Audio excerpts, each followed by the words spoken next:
Only on CBS this morning, Hillary Clinton's campaign chairman, John Podesta, is here.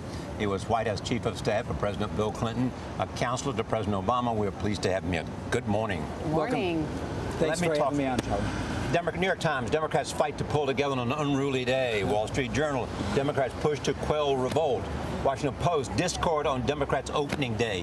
What does Hillary Clinton and Bernie Sanders have to do to end this? Well, look, I think that Bernie went a long way to doing that last night when he gave her a full-throated endorsement. You just played Michelle Obama's speech. That was just like so amazing. Both, I think, in terms of talking about the Hillary she knew and the Hillary she trusted, but also what it means to be a role model, as her husband was, and that was a implicit and stark contrast to Donald Trump. So I think we began that process last night.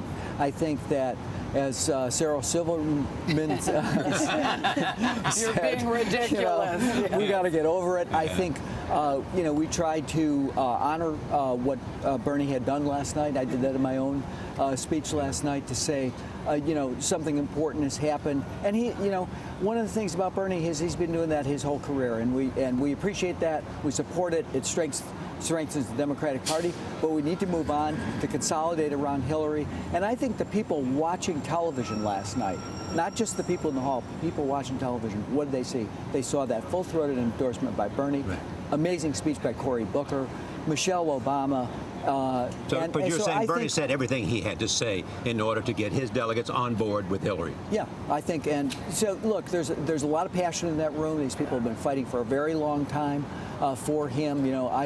I've worked for insurgent candidates. I know what that feels like. And I think, right now, I think they're kind of, they're emotional about it. I think they thought they fought the good cause, but Hillary Clinton won the nomination fair and square. And tonight is an historic night because we will nominate the first woman to lead a major party ticket. But John, even country. You were booed, though, when you tried to say to Bernie supporters, this is for you, too. Somebody in the Vermont delegation said to me, listen, it's Bernie's last night.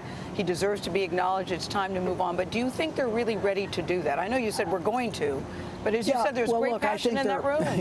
I think there's, there are people who are, as Sarah said, Bernie or bust people. But I think that's a very small percentage of his supporters. And I think around the country, and again, these are his most passionate people, the people who have organized for him for such a long time.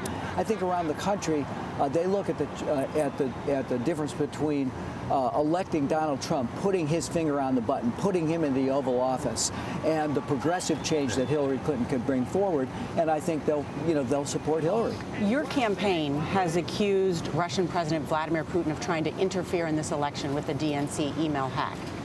Is your campaign, specifically HillaryClinton.com, concerned that your campaign may be hacked by the Russians? Well, look, they are obviously taking active measures here. We think we have very, very robust defenses against that. But, the State Department's been hacked. The White House was hacked when I was in the White House.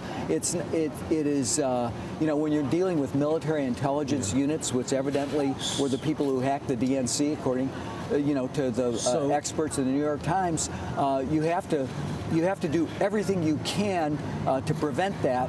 But if you talk to any corporation in America, particularly John, when you're talking about government. In light of that, should you not assume that the Hillary Clinton server was hacked? No. Why not? Because there was no evidence of it. Because the evidence FBI. Well, look, the FBI. People hack without being discovered. Look, the FBI. Well, they discovered the DNC, didn't they? Yeah. And when they did the forensics, they found out who did it, and they traced it back to two units. But if they could do it with the DNC and with the White House and the State Department, why couldn't they do it with Hillary Clinton? The difference is the FBI spent a year looking for any evidence, doing the forensics, and found none. So, is that definitive?